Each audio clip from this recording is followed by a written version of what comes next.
Subscribe करें friend of student channel और साथ में ही बेल आइकन भी दबा दें ताकि नोटिफिकेशन मिलती रहे। कैसे हो बच्चों, उम्मीद है आप सब बहुत ही अच्छे होंगे। तो बच्चों, इस वीडियो क्लास में हम प्रश्नावली 9.3 का दूसरा सवाल हल करेंगे। पहला सवाल बच्चों मैंने आपको समझा दिया है, अगर आपने वो सवाल नहीं देखा है तो उसका लिंक मैं इस वीडियो के डिस्क्रिप्शन में दे दूंगा, आप उस सवाल को भी देख सकते हैं। ठीक है, तो बच्चों देखो, इस सवाल में हमें ये दो बेलन दे रखे हैं, बेलन ए और बेलन बी। बेलन ए का व्यास 7 सेंटीमीटर है, ऊंचाई 14 सेंटीमीटर है, जबकि बच्चों बेलन बी का व्यास 14 सेंटीमीटर है और ऊंचाई 7 सेंटीमीटर है। ठीक है, अब बच्चों इस सवाल में सबसे पहले हमसे ये बोला गया है कि क्या हम बिना परिकलन किए यानी बिना कोई कैलकुलेशन किए केवल इन दोनों बेलनों को देखकर ये बता सकते हैं कि इन दोनों में से किसका आयतन अधिक है। तो बच्चों इसका आंसर है हाँ, हम ये बता सकते हैं। अब देखो बच्चों कैसे, हमें कोई कैलकुलेशन नहीं करनी है, केवल इन दोनों बेलनों को देखकर बताना है। ठीक है, तो बच्चों आप इन दोनों बेलनों पर ध्यान दो। जो बेलन ए का व्यास है ये बेलन बी की ऊंचाई है, और जो बेलन ए की ऊंचाई है ये बेलन बी का व्यास है। तो बच्चों इस कंडीशन में जब एक बेलन का व्यास दूसरे बेलन की ऊंचाई हो और ऊंचाई दूसरे बेलन का व्यास हो, तो इस कंडीशन में बच्चों जिस बेलन का व्यास अधिक है उसका आयतन भी अधिक होगा। ठीक है, तो यहाँ बेलन बी का व्यास अधिक है तो इसका मतलब है कि बेलन बी का आयतन भी अधिक है। ठीक है, तो बच्चों ये तो हमने बताया है इन दोनों बेलनों को देखकर, हमने कोई कैलकुलेशन नहीं की है। ठीक है, केवल देखकर बताया है। अब आगे सवाल में हमसे बोला है कि हमें इसका सत्यापन भी करना है, यानी हमने ये जो बताया है कि बेलन बी का आयतन अधिक है ये सही है या नहीं है। तो इसके लिए हमें इन दोनों बेलनों का आयतन भी निकाल कर देखना है। ठीक है, फिर आगे सवाल में हमसे बोला गया है कि जांच कीजिए कि क्या अधिक आयतन वाले बेलन का पृष्ठीय क्षेत्रफल भी अधिक है।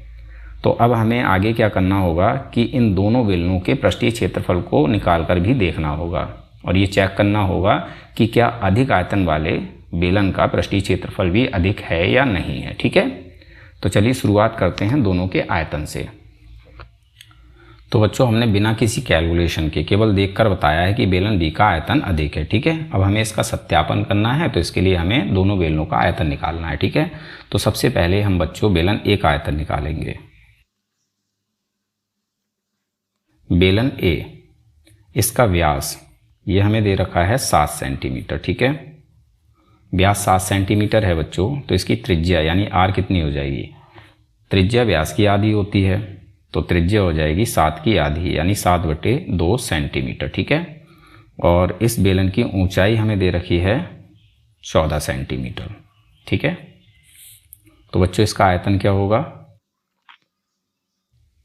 आयतन फॉर्मूला है पाई आर स्क्वायर एच। ठीक है, मान रख लेते हैं, पाई का मान 22/7 गुणा लगाएंगे आर स्क्वायर यानी त्रिज्या का स्क्वायर, तो त्रिज्या है 7/2 सेंटीमीटर।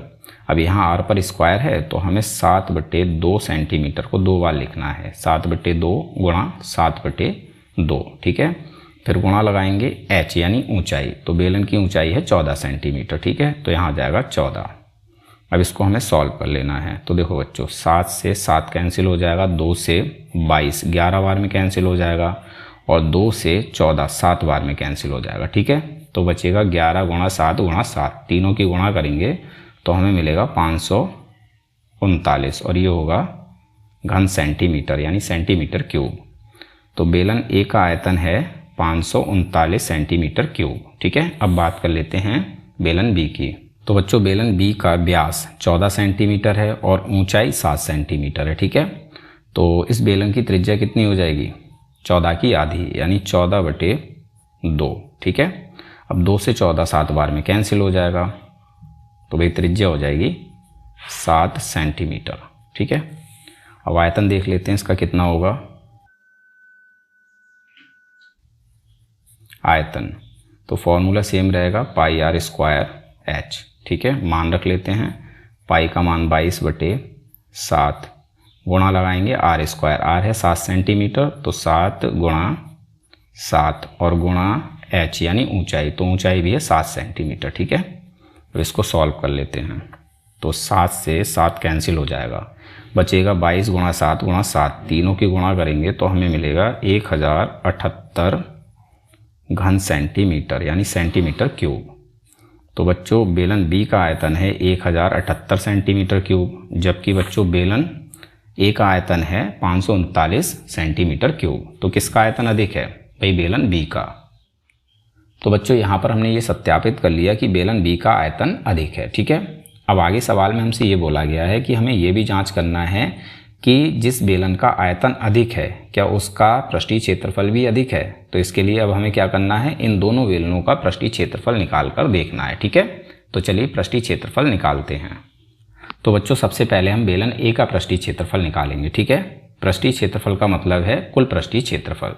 तो बच्चों इसका फॉर्मूला है 2πr ब्रैकेट में r प्लस h। ठीक है, मान रख लेते हैं, 2 ज्यों का त्यों रहेगा, गुणा लगाएंगे पाई का मान 22/7, गुणा लगाएंगे r यानी त्रिज्या। तो इस बेलन की त्रिज्या है 7/2 सेंटीमीटर। ठीक है, फिर ब्रैकेट में r प्लस h यानी त्रिज्या प्लस ऊंचाई।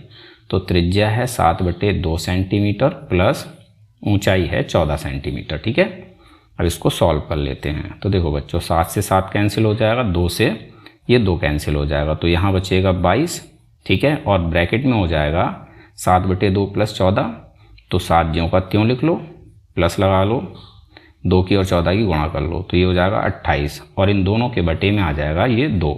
ठीक है, तो यहाँ से बच्चों हमें मिलेगा 22, और ब्रैकेट में हो जाएगा 7 + 28 35, और बटे में आ जाएगा 2। ठीक है, 2 से 22 11 बार में कैंसिल हो गया, तो बच्चा 11 × 35, दोनों की गुणा करेंगे तो हमें मिलेगा 385, और ये होगा सेंटीमीटर स्क्वायर। तो बेलन ए का पृष्ठीय क्षेत्रफल है 385 सेंटीमीटर स्क्वायर। अब हमें बेलन बी का पृष्ठीय क्षेत्रफल निकालना है। बेलन बी का पृष्ठीय क्षेत्रफल फॉर्मूला सेम रहेगा, 2πr ब्रैकेट में r प्लस h। ठीक है, मान रख लेते हैं, 2 ज्यों का त्यों, गुणा लगाएंगे पाई का मान 22/7, गुणा लगाएंगे r यानी त्रिज्या। तो इस बेलन की त्रिज्या है 7 सेंटीमीटर। ठीक है, फिर ब्रैकेट में है r प्लस h यानी त्रिज्या प्लस ऊंचाई। तो त्रिज्या 7 सेंटीमीटर है प्लस ऊंचाई भी 7 सेंटीमीटर है। ठीक है, अब इसको सॉल्व कर लेते हैं। तो 7 से 7 कैंसिल हो जाएगा, बचेगा 2 × 22, ये हो जाएगा 44, और ब्रैकेट में हो जाएगा 7 + 7 14। ठीक है, अब इन दोनों की हमें गुणा कर लेनी है। तो 44 × 14 ये हो जाएगा 616, और ये होगा सेंटीमीटर स्क्वायर। तो बच्चों बेलन बी का पृष्ठीय क्षेत्रफल कितना है? 616 सेंटीमीटर स्क्वायर, जबकि बेलन ए का पृष्ठीय क्षेत्रफल है 385 सेंटीमीटर स्क्वायर। तो भाई यहाँ हम साफ साफ देख सकते हैं कि बेलन बी का पृष्ठीय क्षेत्रफल भी अधिक है, और इसका आयतन भी अधिक है, और पृष्ठीय क्षेत्रफल भी अधिक है। ठीक है, तो यहाँ हमें लिखना है बेलन बी का पृष्ठीय क्षेत्रफल अधिक है। तो यहाँ पर हमारा आंसर कंप्लीट हो जाता है। ठीक है, तो इस सवाल में हमने देखा कि जिस बेलन का आयतन अधिक है इसी का पृष्ठीय क्षेत्रफल भी अधिक है। ठीक है, उम्मीद है सवाल आपको समझ में आ गया होगा। मिलते हैं अपने अगले वीडियो क्लास में।